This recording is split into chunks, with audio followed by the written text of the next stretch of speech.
मराठा समाज थोडासा विरोधात काम करतोय असं म्हणलं तरी हरकत ठरणार नाही असं मला वाटते। त्यामुळे थोडंसं श्रंगारे साहेबाला या मुद्द्याचा फटका बसू शकतो। असं मोदी साहेब त्यांचा मुद्दा प्रभावीपणे जगाच्या समोर भारताच्या जनतेसमोर ठेवतात, तो त्यांचा स्ट्रॉंग पॉइंट आहे।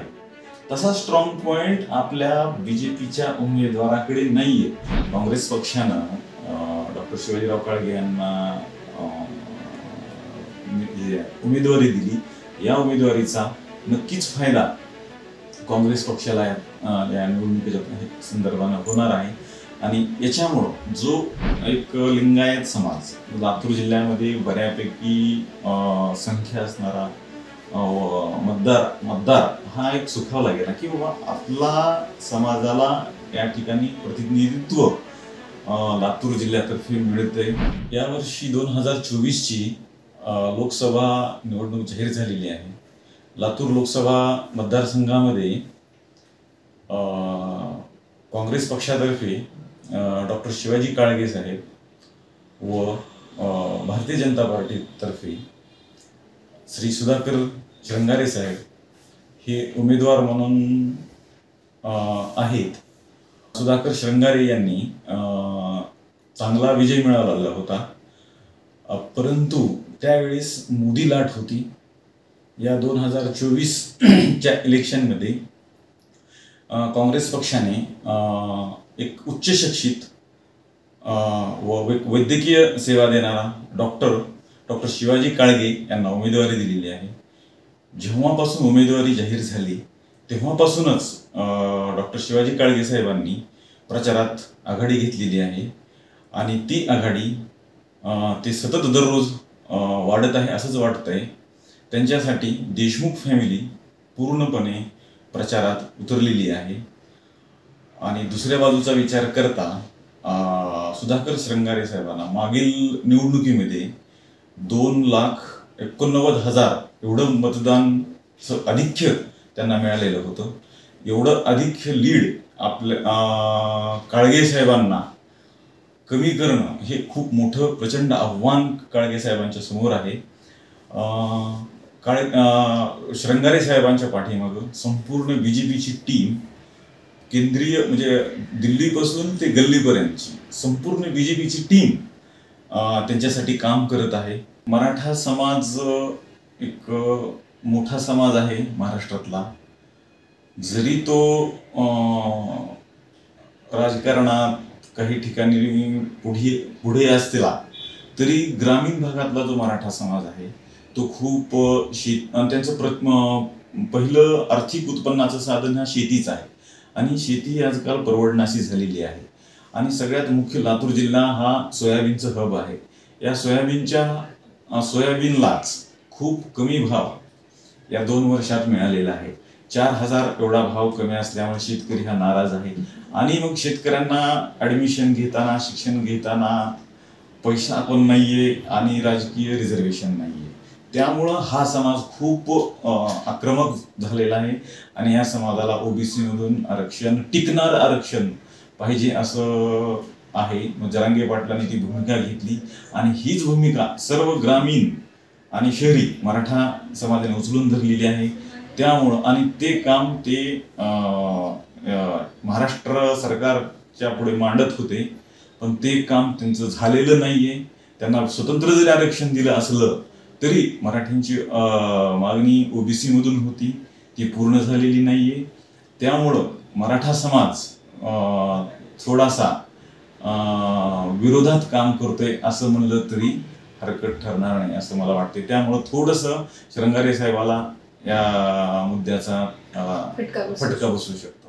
आरोग्याच्या बेसिक सुविधा मोफत होणं गरजेचे आहेत, तर काम चालू आहे, पण जेवढी अपेक्षा जनतेची आहे की 10 वर्षात एवढं काम व्हायला पाहिजे ते काम थोडेसे कमी पडलेत असं म्हणलं तरी हरकत नाही। पण ते दुसरी बाजू की त्यांनी जे काही आश्वासनं दिले होते मागच्या निवडणुकीमध्ये ते त्यांनी पूर्ण केलेले आहेत।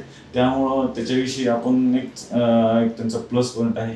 ज्यावेळेस दोन्ही उमेदवारांचं निरीक्षण आपण टीव्हीवर किंवा ज्या सोशल मीडियातून करतोय त्याच्यावरून असं वाटतंय की आपला मुद्दा एखाद्यानं प्रभावीपणे मांडणं ही कला आहे.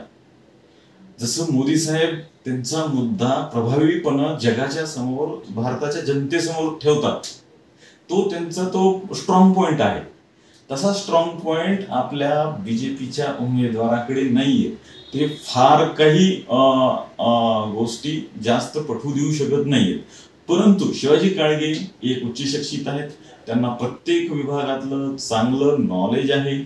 ते त्यांचा मुद्दा किंवा आपल्या समस्या या संसदेमध्ये एक अत्यंत चांगल्या प्रभावीपणे मांडू शकतील व उच्च शिक्षकांचे म्हणा, रोजगारांचे, लोकांचे प्रश्न संसदेत मांडतील व नक्कीच न्याय देतील अशी एक माझी अपेक्षा आहे.